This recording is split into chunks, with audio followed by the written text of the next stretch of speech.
So when I first moved into Ponggol, my neighborhood was not even in Google Maps. It was that ulu.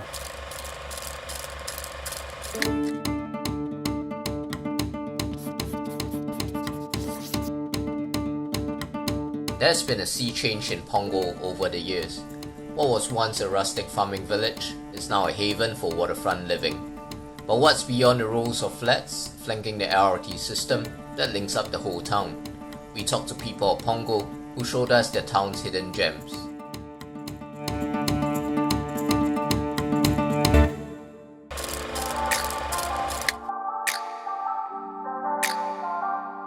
Welcome to my school! Hi, I'm Joy and I'm a mother of 3. I moved to Ponggol in 2013. And when I saw this place, the first thing that caught my eyes was the outdoor space. It's a beautiful garden. Knowing dogs, they love to be free, they love to run free and play. And so when I saw the space, immediately I could envision how the dogs were playing. In the morning, people come and drop off their dogs. What happened next is that the dogs will get to meet and greet with each other, and that's the time where all the teachers have to really watch closely, because sometimes when they play too much and accidentally they may get into a bit of a scuffle. After that, all of them will actually get to go out, for the excursion. And Ponggol has 3 beautiful parks.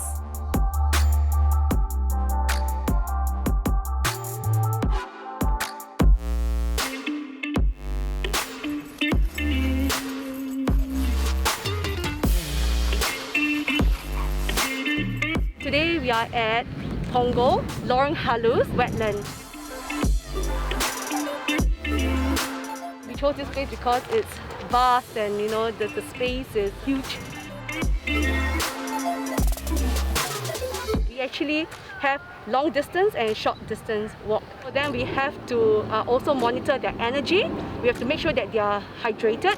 And then we make sure that especially no ants or insects on the ground, or because there are some dogs that will pick up litters, so we want to make sure that the ground is also clean. So our eyes must always be on them.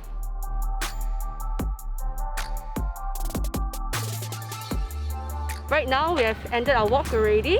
We are going back to school for them to rest for a while, and then we are going to have our lessons. Yes.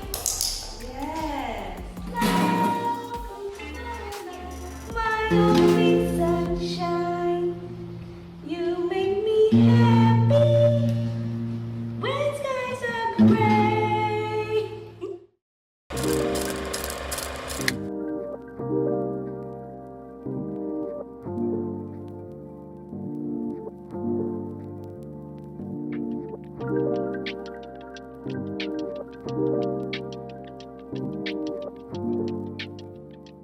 So this is really the end of the, like I say, the edge of Ponggol, so to speak. From my house there, you can see my house, you can just go here. So when they actually built this pathway, it was really very convenient. It connects all the cyclists, joggers. So most of the time I work from home, and you face your computer and you do your writing and stuff. So I think this access to nature is very important. Sometimes you get writer's block, that kind of thing.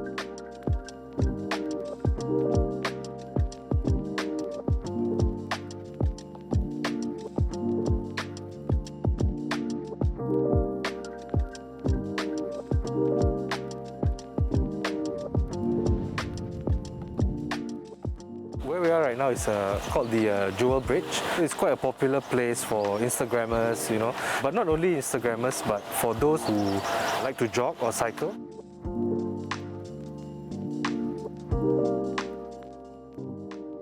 If you just follow the river or the waterway, they call it downwards, then it goes to the waterway area. Also quite nice, where you see all the various other Instagrammable bridges. I still remember when we first moved in, when our friends want to come over to our house, and it's quite funny because a lot of them will be like, I cannot find your house because it's not in GPS and stuff. There was still early days when we moved in. But very quickly, you know, we have our feeder bus running and we realized that it's not so bad. And after that, more and more people coming in and more shops open up, coffee shops, clinics and all. It became quite a new, you can feel the vibe of the neighborhood more, you know.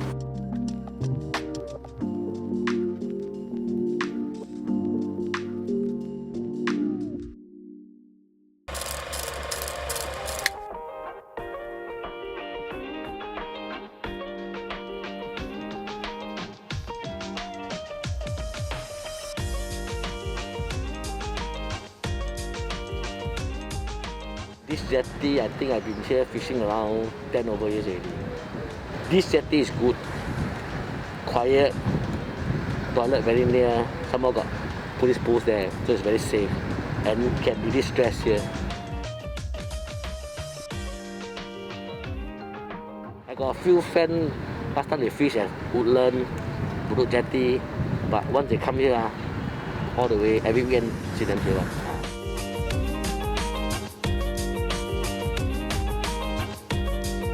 The beach got a lot of things to see, but you need to walk around. You can see otter here, you can see snake here, you can see mud crab here, eagle also have.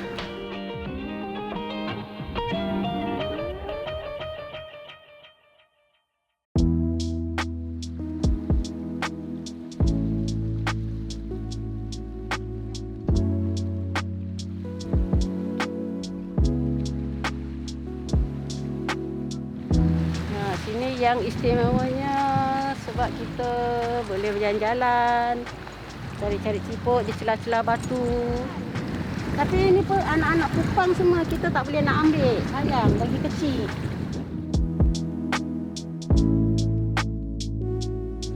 Pantai Ponggol ni bagusnya pasir lah orang kata kan. Jauh jalan sampai ke laut ini orang kata. Fikiran pun orang kata tenang kalau nampak laut ni. Ada masalah pun hilang, lupa semua masalah kita kalau tengok laut macam ni.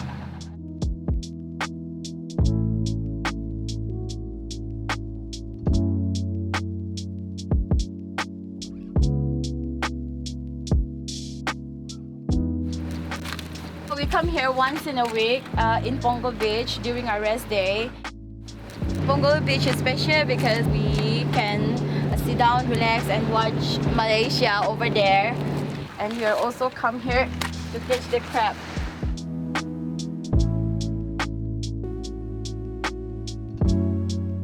We have to search inside the rock, and normally they stay deep down inside, and then we have to catch the crab during when the water level is low. If the water level is high, then it will cover all the rocks, so there's no way to catch the crabs.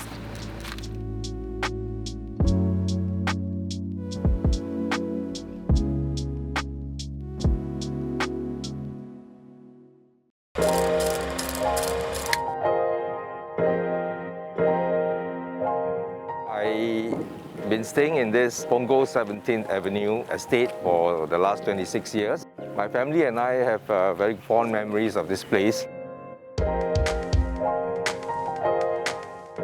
We are actually at the back of the former seminary of the Catholic Archdiocese. As you can see, those blocks here, 1, 2, and there's one behind, are meant for accommodation.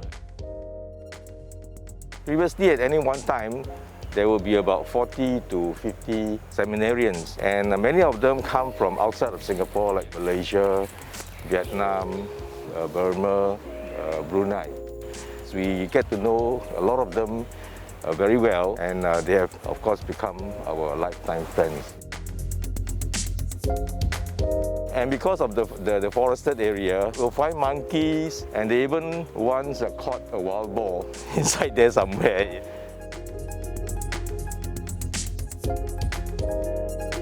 So we are in front of the former major seminary, and as you can see where the cross is, immediately below that is the main chapel.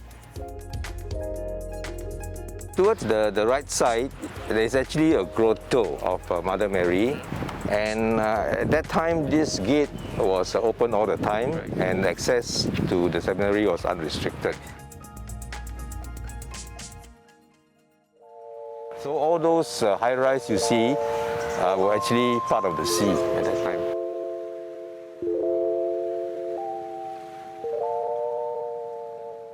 Beyond where we are standing, beyond this wall here, is actually what used to be the seafront. And a lot of the homes along this seafront will have their own boats berthed in front of their houses, you know. Yeah, so this is one of them. As you can see, the wall is where the sea goes up to. The last time I saw water or the sea in this area was a few years before I shifted to my place. That's in the early 90s.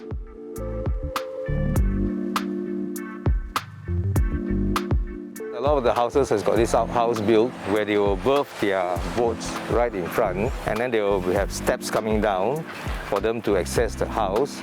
And this outhouse will have bathrooms and shower rooms inside before they go back into their own home. So this is a typical outhouse. I think some of the other houses may have been torn down or demolished. This is probably the only one left.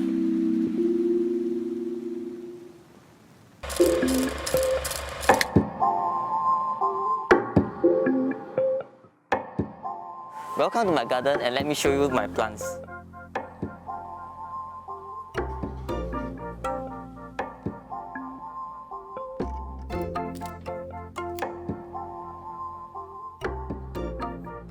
So in Singapore, our community garden is the only place that we can see the tropicalized version of carnivorous plant, where members can actually go up close and feel and touch the plants.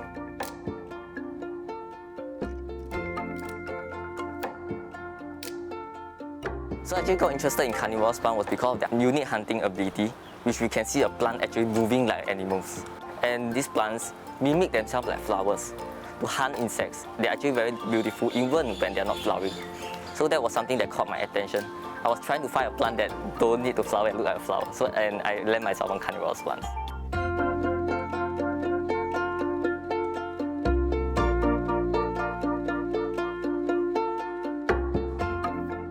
Managing a carnivorous plant community garden is slightly different from a vegetables garden or herbs garden, because things you are looking out for instead of fertilizer, these carnivorous plants do not require us to fertilize at all.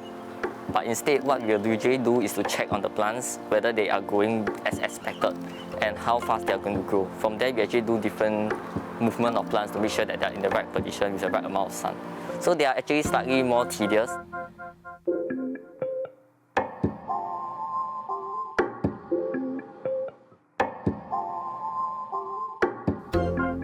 So as we are working or caring for the plants, sometimes there are people who actually enter the garden and they were so surprised or shocked to see these plants thriving in the hot sun. They say, oh, I can't believe I can see these kind of carnivorous plants in Ponggol. They always think that they are able to find only in cooler temperature, maybe overseas.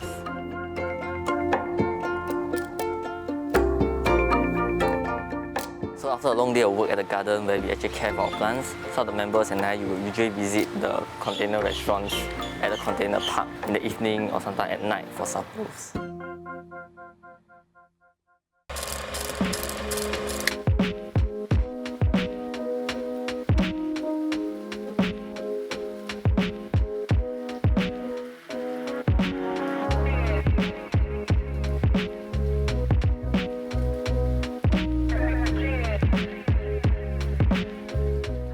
Across Punggol Central.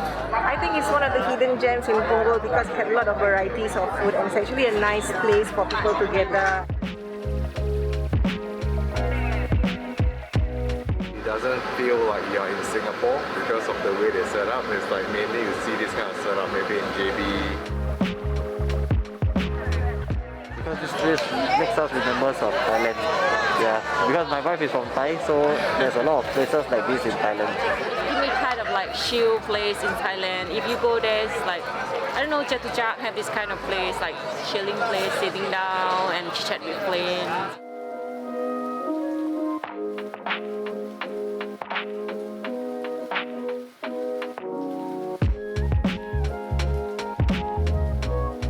of the best things about this place is the fact that it has an open space where you don't have to travel far. And it's in the heartland lah. Like last time we used to go to Orchard, Clarke Quay and all that. So now in Punggol there's one area like this. I think is good. Friends are around. We have multiple places to try. Sometimes nowadays it's very hard to get that kind of food.